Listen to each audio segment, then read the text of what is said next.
Hi everyone, my name is Jay Dragon, and this is the Kids Know Best Running Games for and with Kids panel. I'm super excited to have everyone here. This is a really wonderful group of folks with, I think, collectively between the four of us, probably something like 60 or like maybe even 100 years of experience running things for kids. Which is such a funny way of phrasing it because it's a nonsense phrase, but um, I wanted to introduce everyone and then we'll hop right into the panel. The goal of the panel is we're going to be discussing uh, how kids play games and also like how kids create games and ultimately how we can take kind of kid philosophy and like both in terms of playing and in terms of designing and how we can bring that from like how we can bring that into the games we play now as grown-ups and how that can inform our design. So hello, my name is Jay Dragon. I don't use pronouns. I am a queer game designer in the Hudson Valley. I wrote Wander Home and Sleepaway, among others, and I'm also a summer camp counselor. Yeah, Jeeyon? I'm so sorry. Had to burp. Hi, on that note, hello, my name is Jeeyon Shim. I am a game designer. I recently, one of my games won an Indiecade for Best Live Action Game. I was also awarded the Diana Jones Emerging Designer Award this year. But most relevantly to this panel, I worked as an outdoor instructor, program director, and designer for a youth education company that taught land stewardship for several years. The company worked with very dangerous implements as well as running the typical summer camp games, and I'm really excited to share that perspective. How about you, Meg? Oh, sorry. No, you go. I'm so sorry. No, that's my fault. I thought we were go for it. Sorry. I thought you're right. We should have. If we can't, let's cut that. If we can't cut it, that's so funny. Never mind. Andy. Go for it. I'm sorry. Hi, I'm Meguey Baker. I write a lot of games. I play a lot of games with kids. I teach LARP at the local middle school and high school. I'm a certified sex ed teacher for 7th through 12th grade students, and I've written curricula for adults as well to help them navigate supporting their kids' emerging healthy sexuality. I am a really strong advocate for teens and young adults. I think they're great. They're some of the best people on the planet. I have 3 young adult kids that I've raised and another bunch that come over to our house almost every Friday, except not during the pandemic as much, which is very sad to me. I co-designed Apocalypse World. I coined Powered by the Apocalypse, and I do a lot of design that centers consent and agency, which is something that's important to give to children. The game that I think is most that reaches into the youngest players of mine is in all the games in Playing Nature's Year, which I designed specifically to play with the youngest people in your life. That'll do. And over to Em. Everyone, I'm Veselak. I designed Wickedness, which is recent release this year. I also am one of the co-writers for Yoseba's Bed and Breakfast, which is coming out, well, hopefully kickstarting next spring. I also was a summer camp counselor running LARPs and directing and writing LARPs for 10 years, and also a youth services librarian, where I ran all kinds of programming for kiddos, most of which was games, because that is what children like best. It turns out kids really like playing games. And on that end, I guess I wanted to kick it off with to all of you, with whoever wants to start, and then we can popcorn. What do you think, like when you hear the phrase like kid games, what to you are kind of like the core features of like the games kids play and the games we play with kids, and is there a difference there? Like, what are your thoughts on that? Oh boy, you better, be prepared to cut me short. Otherwise, I'll just talk. Understood. I will cut you short. Thank you. We only have an hour. I think there is definitely a difference between games that we play with children and kid games that they play together. Any adult playing a game with children, there is some aspect of entertaining them, distracting them, teaching them, keeping them safe and healthy in a space. There's a bunch of other things that we're focused on that are outside of just play. And games that children design with each other for themselves look different than games that an adult designs or even an older child designs for those kids to play.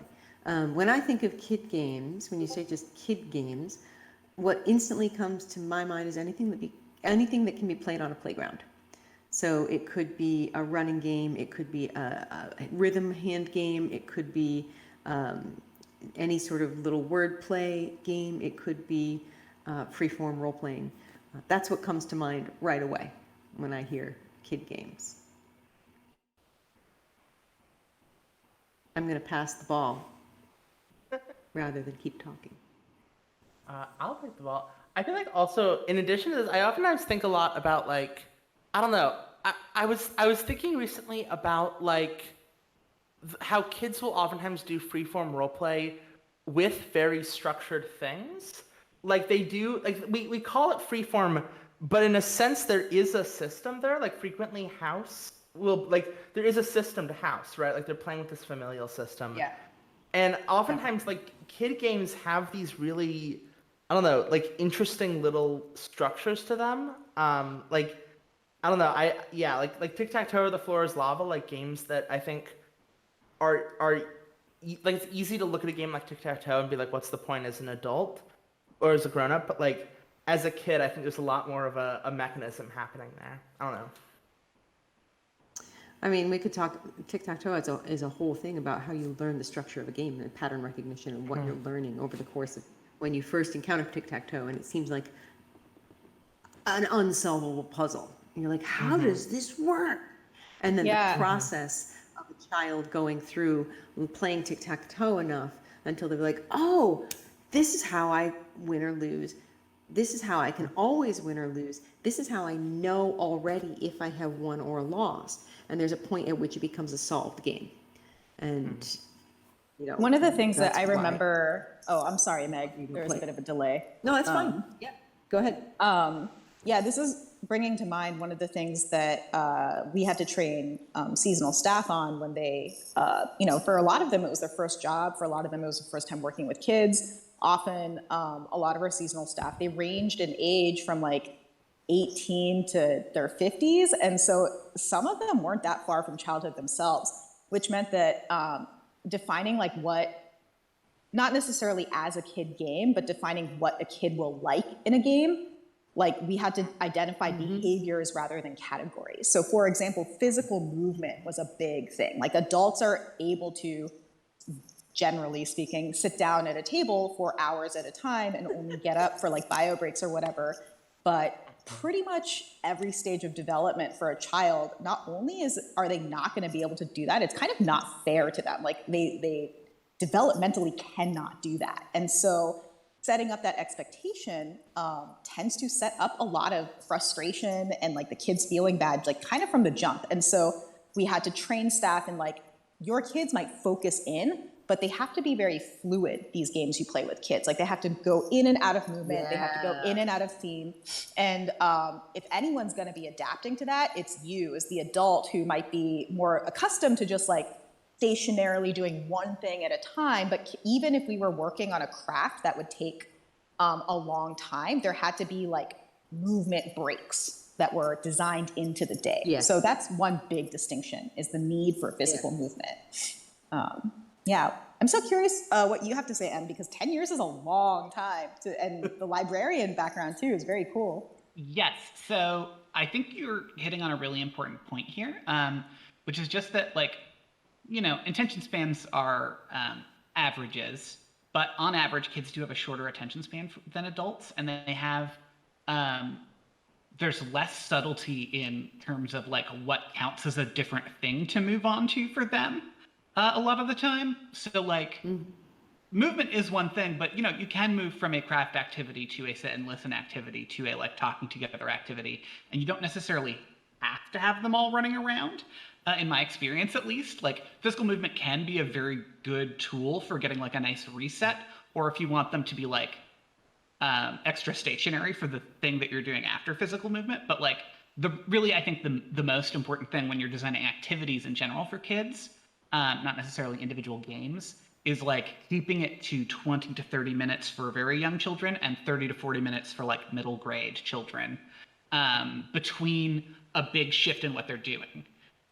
You can run a very long block of programming for kids. It has to change up in a bigger way than for adults. And, adults even like, I think for most people it's like 55 minutes before suddenly your ability to remember what's happening or like focus on what's going on just tanks. And obviously The reason these paddles are an hour long, yeah. exactly.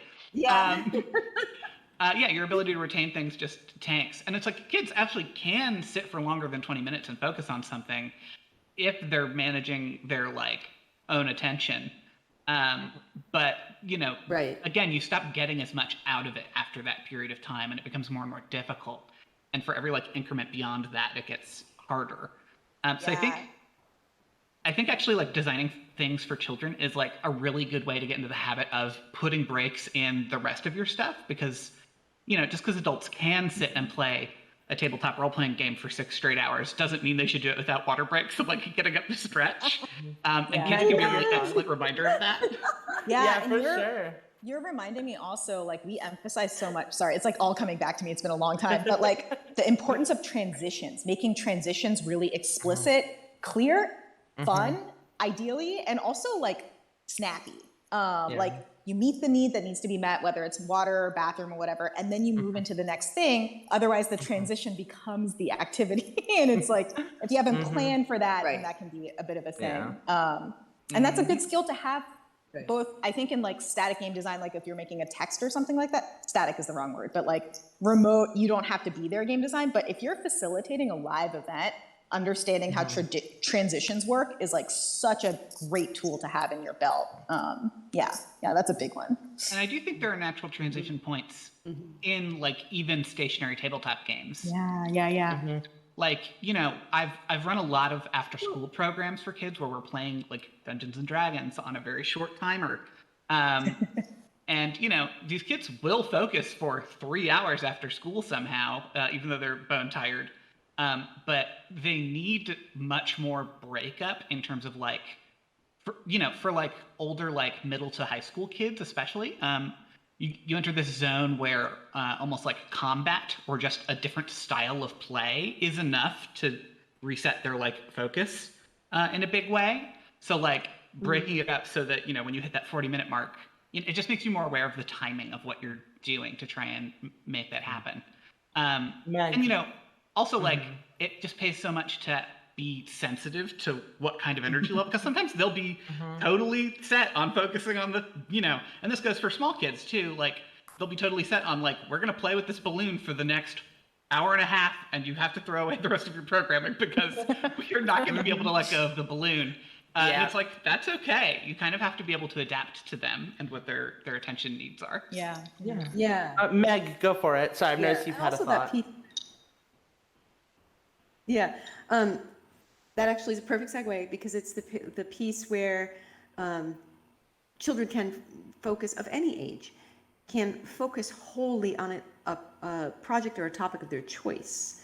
You can have a kid who's very distractible in the classroom in whatever other thing that they're supposed to be doing, but then they can be completely absorbed with a game or a balloon or a craft project for hours and hours and hours of their choice. And I think that ties back to what Jay said at the beginning of, what is a child designed game and what is a game that we might design for children.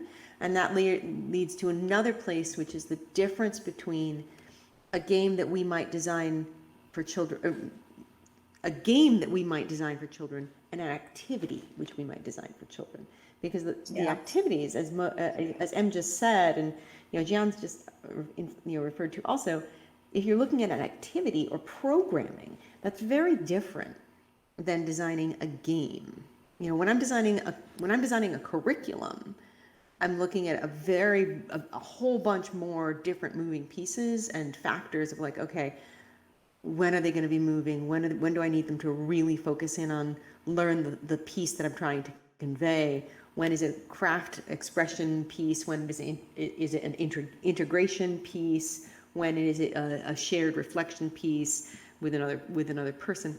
That's a whole bigger thing than when I'm designing a game. When I'm designing a game to work with kids, I'm thinking about all of that stuff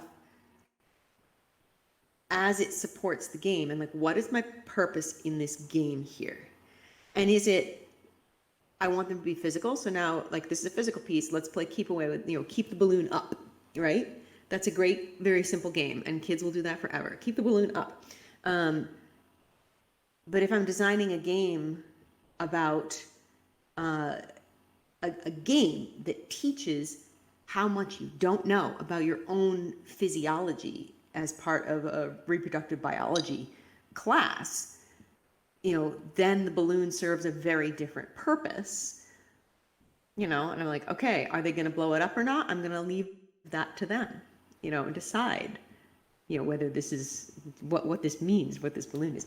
So I think the places of where we design games to play with children is within that larger framework, if that makes sense. Yeah. And it depends on like what the program is, because I did like a lot of program design and curriculum design for both summer camp and year-round like academic teaching. And a game in those two contexts was like, it could be very different. Like there was a lot more overlap than there wasn't. But at the summer camp, if you brought in like a text and you all sat around a table, like that wasn't what the kids were there for. Like the games had to be up and exploratory or even just like focused in, but it couldn't be like school, but then when it actually was, albeit hippie outdoor nature school, but still school, introducing a text, like we actually did do a short D&D campaign at one point. And I also brought in for the Queen and other games, and like it was sort of like a treat for my middle schoolers because most of the time we did like much more body oriented things, but when we did focus in on a text, it still had to be introduced the same way, which was like you couldn't really front load information for a very long time. And this is more true the younger you go, but you learn by doing. The kids learn by doing it. And so the way that you introduce a game is if there are safety considerations that you have to take into account, those must be explained at the very start. But it had to be pretty short, otherwise they wouldn't retain it. And then you have to jump into like a demo round, right? A practice round or something where the kids could sort of put the game and the movement of it, or even just the rules of it, into their muscle memory in the short term. And I think that, right. At a lot of conventions, like information front loading is pretty normal.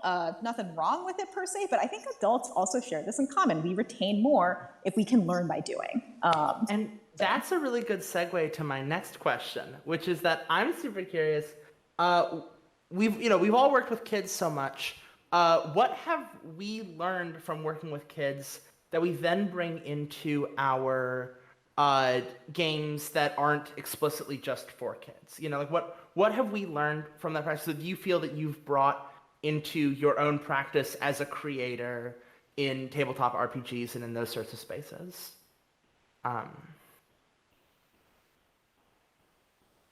Anyone, I'd love to hear your answer. Whoever wants to, yeah.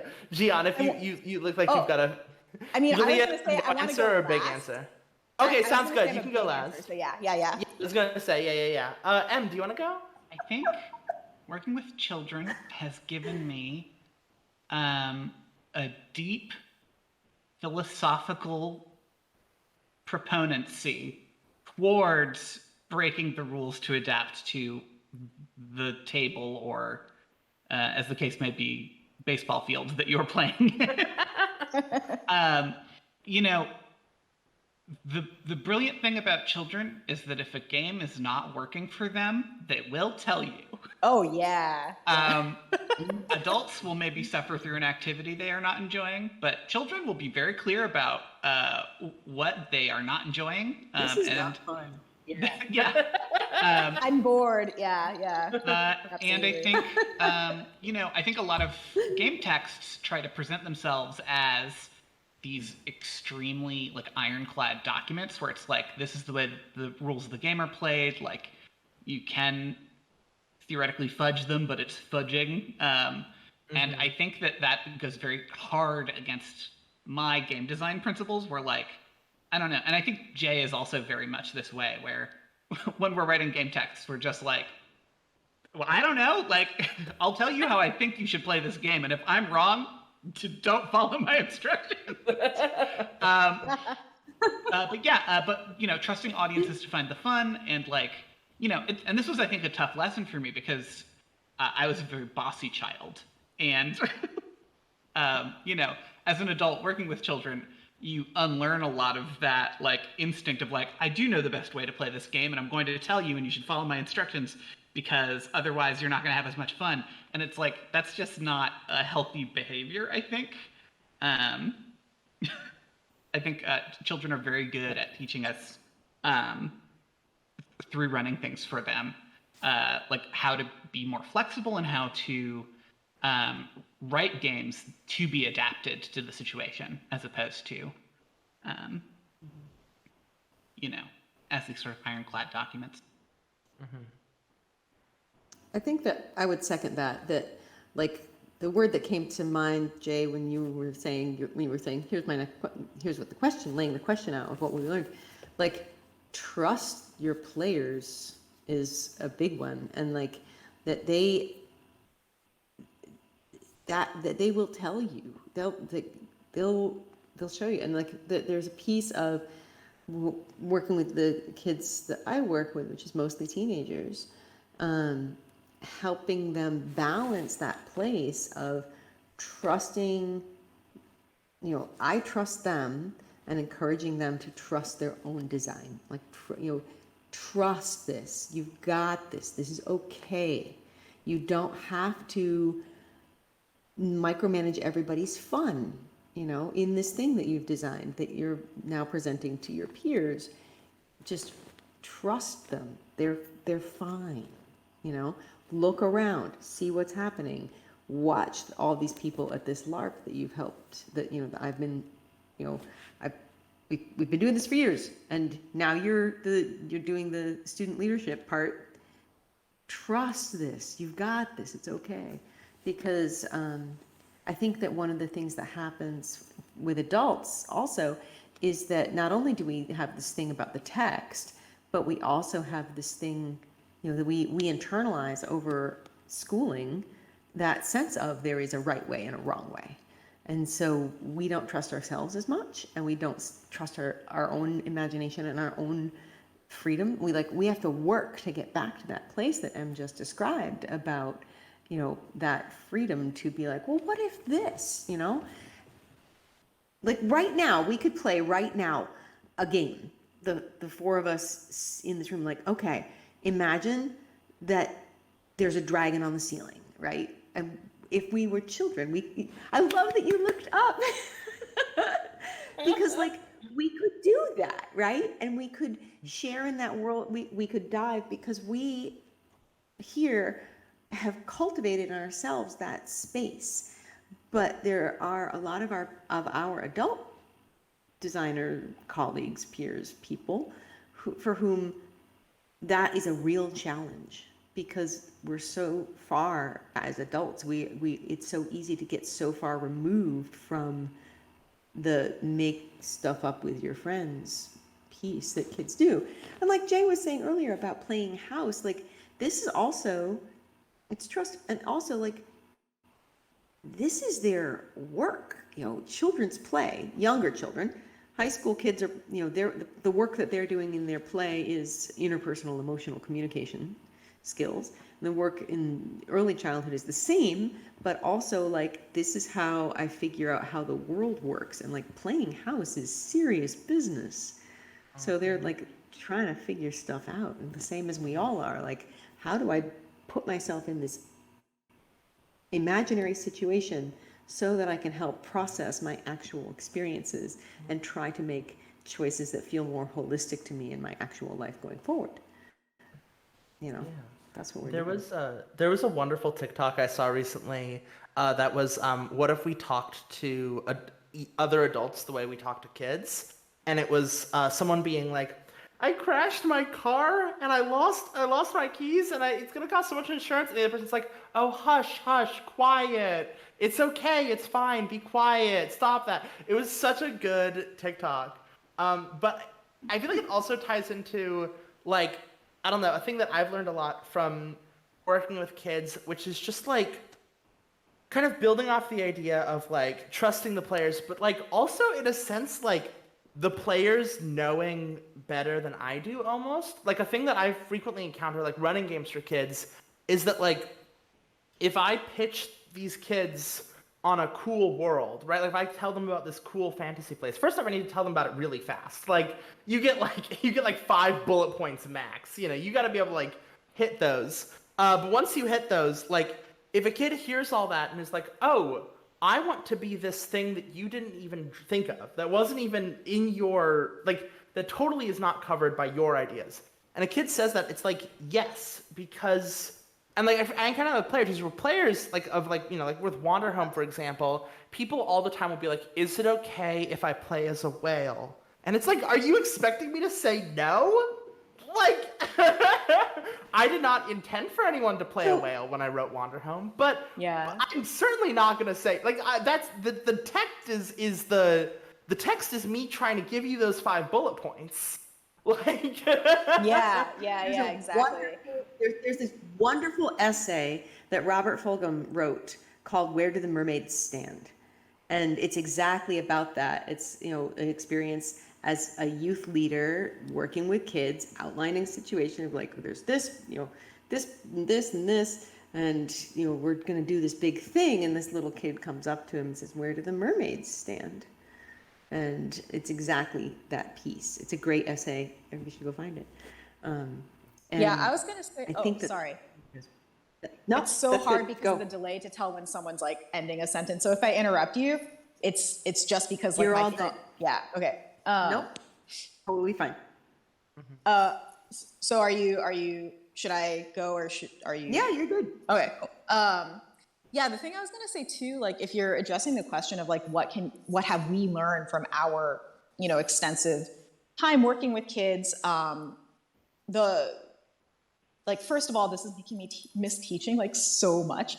I think setup is really important, and the foundations of setup are internally within yourself as a designer or facilitator as well. So learning to assume good faith as a default always, that's like trusting the players, trusting the kids, but also like when you work with kids, even if a kid is quote acting out, it's because they don't have the emotional regulatory tools to be able to take care of themselves and still join in. They want to join in. They want to be on the team. They want to, you know, like there's a reason why kids say like, can I play with you? Can I sit with you? Adults want the same thing. And so in the same way, like assume good faith. And one of the ways to set that up is by leading with enthusiasm and telling people what you want to see, not what you don't want to see.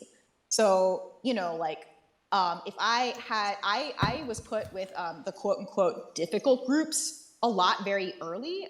I think, I'm not sure why to this day, but like it was an awesome learning experience. And one of the things that I learned to do very quickly was teach things that I really liked, that I was genuinely enthusiastic and passionate about, because kids can sniff out when you don't mean something so quickly and they will let you know immediately. And then say something like, you know, I'm so excited that we're building the stick fort, and I'm so excited to see everyone working together as a team against this siege that we know is coming. It was a lot of land fantasy stuff, so you know.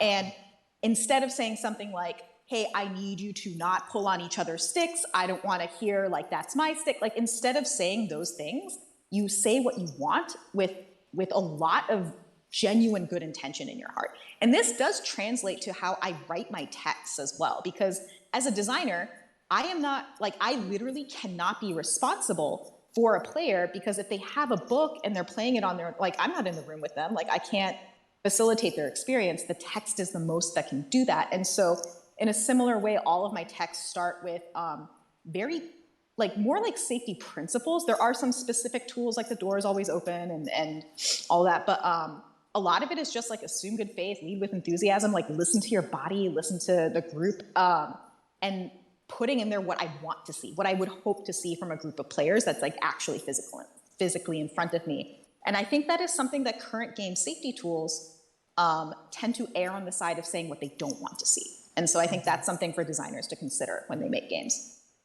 Yeah, I frequently feel really frustrated by how Yeah. much I think there's games over. Oh my god, I'm sorry. Games overuse like don't rules, like no, don't do this, don't do that. And I feel like a rule that says don't do this is like, to me, it's like a big deal. Like if you're gonna put that in your text, it means that like this thing is a huge don't. Like it's like, and like it's really something where it's like not only is it a don't go there, like that's got to be a central thing, you know? Like it must be not only that you shouldn't go there, but that like it is very central to the game that you shouldn't go there. Is oftentimes how I feel, and I feel that way with kids, where it's like if I'm gonna tell a kid, you know, don't go in the poison ivy, I need to be prepared to be like, there's a good reason for this, and if possible, I want to phrase it instead as let's all play in this field. Yeah. You know, like let's keep the focus positive, and if I absolutely have to say don't. Yeah. I want to feel like it's very mechanized. Meg? Yeah. Yeah, I just like, I use the word, I very often will comb through a text to just anywhere I can tell them what to do instead. Yeah. You know, we talk about affordances and constraints, and this is part of it. Like, I want to tell my players what to do. You know, I want to make it clear. Like, kids also, if you're ambiguous and you're like, we're gonna have fun, you know, unless it's like open-ended, like go play, you know, they know if you're unsure. And I want to really support people with my designs. Like, here is the tools you need. And so the language I will use all the time is like comb through it and like avoid this, aim for this, do this thing, you know, because it's fine to say, hey, you want to avoid poison ivy. It sucks to get poison ivy. Let's play over here. Because that's something you want to do. You know, you want to avoid poison ivy, right? Yeah. But the don't do, just in terms of language, like that double negative can, like, kid brains can just elide that bit. And you have like, hey, everybody, you know, don't do this thing. It just gets clipped into, hey, everybody, this thing. And suddenly you've got everybody covered in poison and ivy. So like, it really does distinctly do what Jeeyon was saying, like carry over directly to writing any game text. And that's where I think we can, like, there's a smear between what's writing for kids and what's writing for people, you know, or we can have a sensitivity for like what our target audience is. And if I'm writing a game that my target audience is someone who's 3, it's gonna be very different than if my target audience is someone who's 30. But I want to treat everyone with dignity and respect and compassion. And so like if I center that and lead with that, that's going to put me in mind of how do I meet this person where they are if they are a very anxious 13-year-old, you know? How do I meet this person where they are if they are a, you know, really, really detail-oriented 28-year-old, you know? Just really, what am I going to do? How do I meet them where they are? And that's a huge piece for me in game design. And when you're writing with this sort of positivity first, like, you know, frame things in terms of what we do want, mindset don't actually becomes a very potent game design trick for when you absolutely want someone to be thinking about something the entire time. Yeah. Don't throw me in that briar patch. Don't look behind Do the not curtain. pick up a second sword. No. Under no circumstances should you fight the dragon. Yeah. And you know, this is also reminding me, because like positivity and enthusiasm are like cornerstones, but also like you still have to define behaviors. This was like one of the first things we had to train was like don't say beat, like let's say fire building was one of our foundational skills that we taught. It's obviously intrinsically dangerous. And instead of saying be careful, we said pay attention. You know, where is the fire ring? Where are the matches? Are they lit? Like pay attention was like the go-to phrase that we really had to train our summer staff into saying instead, because it's defining a behavior. Saying be careful doesn't tell a kid what to do, but pay attention is like a sensory thing. You practice it. All of the games we played practiced sensory attention and observation. And so it's in their muscle memory.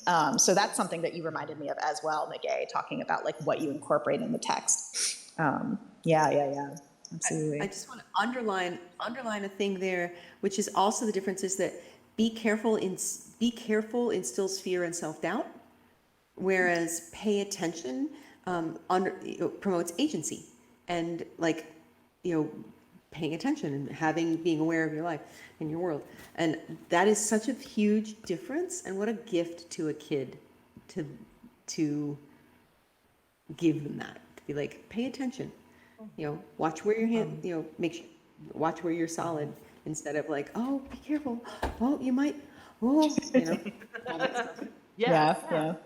My next question, and probably my last question, is if you could take something that kids know very well, be that from the games they play with each other or just from how they approach games, if you could take that and you could give that to the tabletop community at large, if you could like plant it into the psyche of Twitter, what like nugget do you what is a nugget, not just what is the nugget, because what is the nugget is too much, but what is a nugget you'd really want to take that like you think that people could learn a lot from? And Em, do you want to go for it? Yes, I do. This actually ties into something that Meguey was saying like much earlier in terms of the immediacy with which children can invest in things and their sort of general fearlessness about trying new tasks and not being afraid of failing.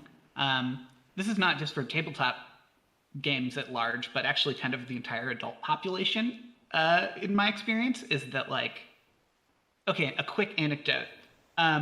Years and years and years ago, the Wayfinder Experience, which is the summer camp that Jay and I have worked for, was experimenting with some adult programming. And it was the first time we'd really run any events for adults after years and years and years of running these kids summer camps where we taught improv and, you know, all of these like action skills, and then also like ran a big LARP for them. And we were all there like 22 to 24-year-olds. And we realized that like the most interested demographic for an adult event is all of these kids' parents who kind of want to see what all the fuss is about and like why their kids like doing this style of activity so much. And we were a little bit terrified because it was like, how do we get these 40-year-old parents to like put down their adult shields enough to play some very dumb improv games that like children will just jump immediately into like word association games or any other kind of like very simple like sometimes children will have that instinct of like, I'm going to look foolish and therefore I will not say anything, but they tend to get over it very fast. Whereas for adults, I think, you know, in adult life, the stakes are so high and the consequences of failure or looking foolish are so much realer that I think it can be very hard to access that place again, even though it's like, you know, I think it limits us in very big ways. Like it stops people from learning new skills. It stops people from getting invested in like new games. And I think if I could pull one thing from kids to adults, it would be that, so that more people could engage in our very fun hobby that I think can often be intimidating to adults who are just getting into it for the first time. In terms of like, there's a lot to learn. There's, you know, accessing that space of like playing pretend again and like playing a character can be very difficult. So yeah, that's what I would like to pull from them. Sorry that I had my answer instantly. But... No, I love that. Such a good answer.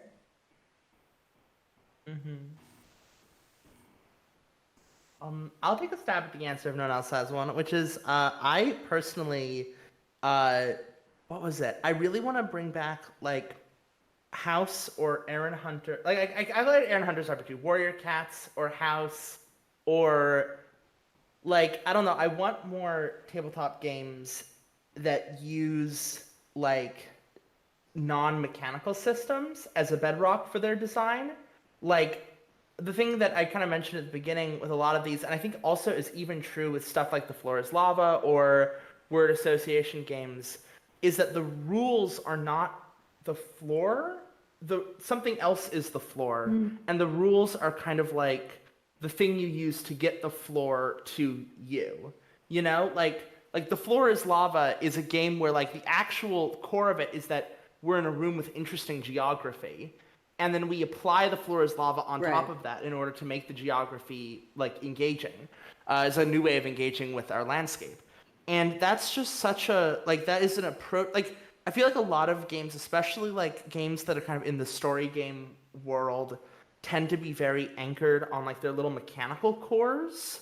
And I kind of wish there were more games that would approach it like House, where it's like the core of this is a system of relations. There's a bunch of people who all love each other in different ways, and have different responsibilities. And we're gonna take that system of relations, and then we'll put some rules, maybe if we need them, but we might not.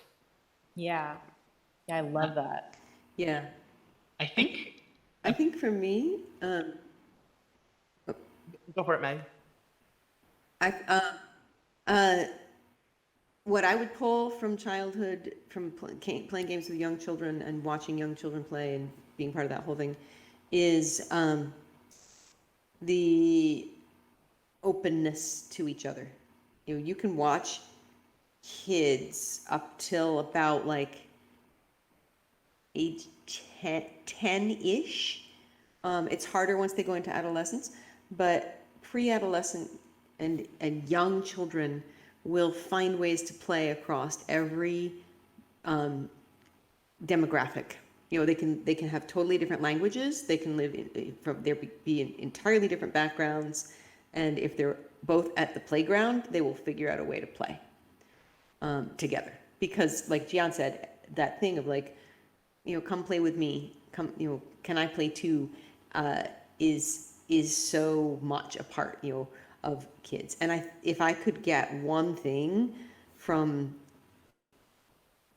kids, especially younger kids, up into adulthood, and especially, Jay, you said Twitter. I'm like, oh my God, if Twitter was like, hey, can we be friends? Oh my God. Do you want to, we're playing statues. Do you want to come play? Like, oh my God, yes. There's a cool stump and it has a neat bug. Do you want to come? Like, you know. Twitter is missing environmental features. Bug Twitter is quite active and it rules. But it does. Yeah. There is a little bit in little subsections of Twitter that like, come look at this cool thing. And you know, I gotta say, the algorithm supports it. Find that lizard. The hashtag find that lizard is one of the biggest ones on Twitter. Yeah. So good. Yeah, and that actually, you know, like that come and see is something that I think is related to my answer to this question, which is to whether, you know, as an adult, whether you're a player or a facilitator or a designer. 1 second, I'm sorry, Meg, I think we're getting echo again. Oh, yeah. Do you have headphones or something? Nope, but how's that? Try that. I think we're good now. Okay, cool. Yeah, so like that come and see, I think show and tell is a really important thing for people of all ages, right? And like come and see, show and tell, like you want to make stories and then you want someone to witness them, even if it's like you at another point in time, right? Like a solo journaling game, over the course of playing it, you're going to become a different person, even if just slightly. And like looking back, it's like when we find our own diaries from when we're like, you know, 17, 18, and it's like, that's still you, but just the passage of time alone has turned you into a different person. And I think being unafraid to be embarrassed, right? To like, don't be embarrassed by that show and tell. Don't be embarrassed by what you're putting forward if it's earnest and sincere. I think that we do live in a culture where cynicism is easier to fall into because the feeling of hoping for something and being disappointed is rough no matter what age you are. And so it's easy to fall into, but that's like the antithesis of for me, of a good game design and good game experience. Like you just have to be willing to put yourself out there. Life is embarrassing. It is intrinsically embarrassing just to be alive. So like you might as well forget that as a fear, right? Like we're all playing make-believe around the table. Like this is what we want to do. So why not just, come and see and forget that other people might be watching, right? It doesn't matter what other people think. What matters is who's at the table with you. Yeah. Yeah, I think that's really wonderful. And I think here I wanted to see if anyone had any last final thoughts that might have gotten swept up or swept aside, and then we can wrap up the panel. So I think my only final thought about kid. Go ahead, Meg. Okay. Go ahead. I think my only final thought in terms of kids know best and like playing with kids or for kids is that we have to remember that we were one and they will be us. That we have to not play down to kids. I was 7 when I started playing D&D with all of its complexity, way 1976, 77. And like, it's not that they can't handle big, complex, dramatic, intense stories of their own devising. It's that second piece is the important part of their own devising, because they'll calibrate it to their own ability to process. And I think kids deserve a lot more respect in gaming. I think there's a lot of game design that gets done for kids of like little that's like not like cute fuzzy animals, because we all love cute feeling, but like is like oversimplistic of like talking down to children who are extremely astute observers of the world and have a lot to teach us. I get people who often ask me if Wanderhome is a good game for their kid. Like they're like, oh, or they're like this is this is a game for kids, right? Like this is a game for kids and not for adults. And it's like kids aren't looking for like a non-violent, like some kids are, but many kids are looking for like zombie skateboarder meat punk, like many kids are looking for like like the ultra violent or the like the crunchy or the political intrigue or like the kid version. Like they're looking for like when like it's always so funny because I'm like, what did you used to do as a kid? Like was that how you felt when you were 7? Were you like, yes, I need the fluffy bunnies and nothing else? Because there are some kids who are like that, but I feel like yeah, like, and it's like, no, Wanderhome is for nostalgic adults. That's a very different audience. And kids also can really enjoy Wanderhome, but it's funny how people, I think, see, like people, like there's like this, it's almost like less that anyone really thinks the as you're saying, like the simplified or the sweet or the like rules light is for kids, as much as it's like there's a marketing association and many people buy into the marketing association. But I think in my experience, many kids feel differently. Yeah, and that's what will turn a game from one that a kid actually plays over and over to one that just sits on your shelf. Different. Yeah. I think it's very telling that, again, we have, as Jay said, a century of working with children in this chat. And none of us in this 1 hour deigned to talk about like content, particularly, or like, you know what I mean? Like that stuff's all pretty obvious. I think everything that we've said about attention level and like, building games up a bit at a time so that we can learn by doing and like,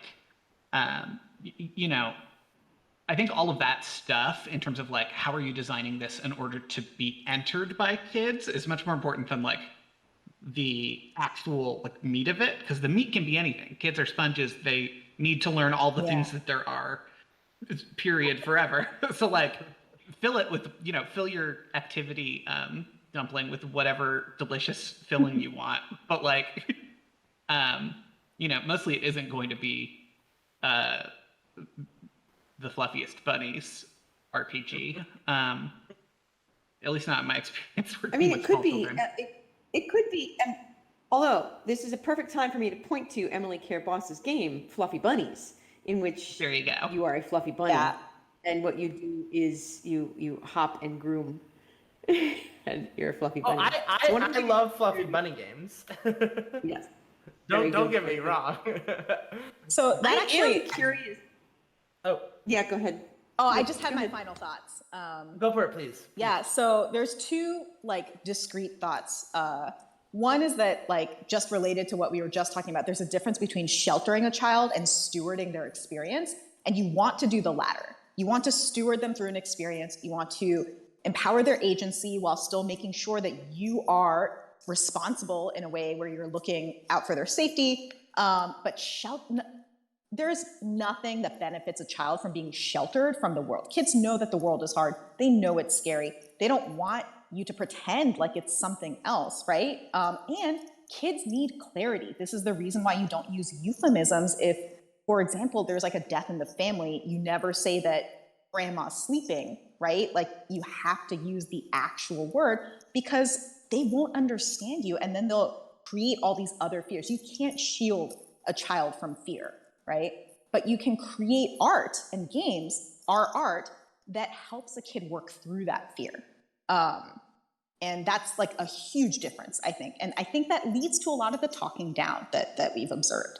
The other thing, this is a very specific piece of advice from messages and letters that parents who have played both Field Guide to Memory and The Shape of Shadows have sent me. I would say if your kid starts to mirror you while you are playing a game, let them and facilitate that experience. I've gotten lots of letters from parents who were like, I loved your game. My kid loved it too. And the range of ages is like 6 to 16, which is wild to me, the thought of a 6-year-old doing like a keepsake game where you're like putting things in a journal every day. But like, they loved it. And what it turned into was this like bonding activity between the kid and the parent, because the kid then wants to show you what they made, and they talked about, it was let me tell you about my character, but like 2 ways, right?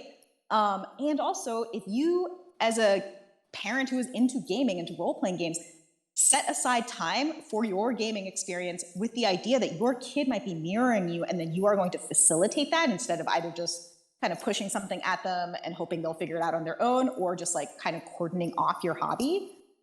You will be able to set that kid up to appreciate so much more different kinds of art and games. And it will create a deeper connection between you and your child with something that you love to do. Like that's a wonderful gift to give yourself as much as your kid. So if your kid starts to mirror you while you're playing a game, not only let them, but like help them is a piece of advice I would give. Meg, did you want to go for it real quick? I had a thing. Oh, I was just idly curious if we tallied up, because I'm sure it is well past 100 years. I mean, I have 65 combined years of parenting my own children, and so I was just sure doing the we're math in my head. I think, 'cause I know for me, I don't have that much. I've got like a decade of facilitating games for kids, and I think I'm probably the smallest of that number in this call. But I think we easily tally up to either like right below 100 or like I think it's right around there. I'd be willing to bet. But yeah, well, it's a lot. We're good. It's a lot. Yeah. Well, thank you all so much. I was wondering if before we wrapped up, if everyone could just say where people can find you on Twitter, where people can buy your games, and if you wanted to plug a specific one of your games for people to check out that you feel like is especially relevant to the topic. I'll go first. JDragon, again, whoop, I just almost knocked everything over. I don't use pronouns. You can find me on Twitter at JDragsky. I'm the most notable JDragon on Twitter. You'll get there. You can also check me out, Possum Creek Games. That's me and my business partners. That's our small press publishing company. We've worked with Jeeyon, with M. We've worked with lots of great folks to put out great games. You can check us out at possumcreekgames.com. Yeah, I think if you're gonna check out M games, go to my itch.io page and check out Kid Impossible, which is a smaller game I put out a couple years ago that is a bit underrated and is all about basically going through like your backyard and like inventing a little superhero story out of it and like getting a friend to be a giant monster for you so you can like have someone to bounce ideas off of. It's a very sweet little thing. Jeeyon? Yeah, you can. I'm very active on Twitter. My handle is just my name, Jeeyon Shim. If you look that up on Twitter, you'll find mostly me, but also a K-pop star, and it's very obvious which one I am. I hope. There's a gay porn star. I've got a gay porn star named Jay. Nice. I know. That's good. That's good. I also have an itch.io store, jeeonshim.itch.io. I mentioned it a couple times. Field Guide to Memory is a game that I co-designed with my dear friend and collaborator, Shim Core. That is the game that recently won an IndieCade for this year. It is one of my bigger games. If you can't afford it at the title price, please don't hesitate to email me. We can absolutely work something out. But I think that that's a wonderful introduction to a game that could be played by, a child or an adult or together. And it's been used as like an educational tool as well.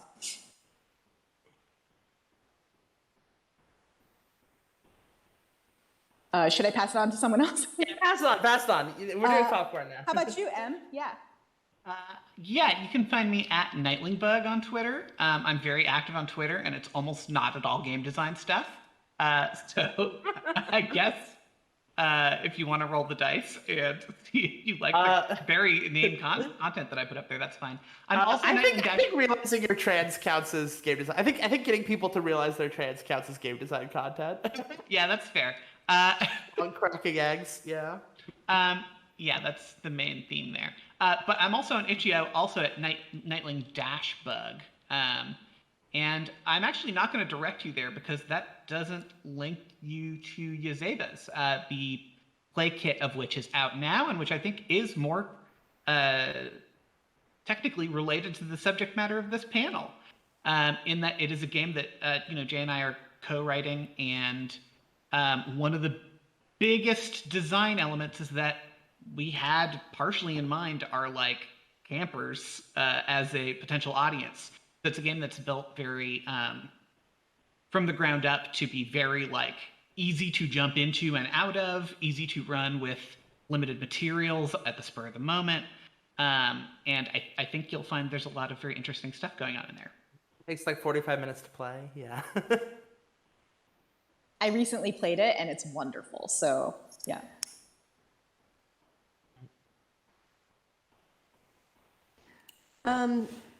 That leaves me. I'm Meguey Baker. I am the only one of me on the internet. If you Google search Meguey Baker, it is me. Night Sky Games on Twitter. I'm there a lot. Probably the games most suited to our topic tonight is on PayHip, Playing Nature's Year, which is a suite of 8 games that coordinate with the seasons in New England, and they're specifically designed to be able to play with anyone. I tested them extensively with my kids and other kids who were at the time, like my youngest is on the cover and they're like 3 in the picture. So Playing Nature's Year, very charming suite of simple and straightforward, wonderful little role-playing games and fortune-telling games and so on and so forth. You can find my work and all of the Baker family work at patreon.com/lumply.com, I believe. And we're also on itch.io and PayHip. And if you look for me, like I said, if if you look for Meguey Baker, you will find me. I'm the only one of me. It's a weird misspelling of an obscure old-fashioned Mexican floral name. It's a little bit like naming your daughter Hydrangea, but spelling it with 2 Y's. Anyway, yeah. Well, thank you all so much. It was such a delight to have all of you here. I really appreciate it. Thank you, Metatopia, and I hope you all enjoy this panel. If you do, please let us know, and take care, everyone.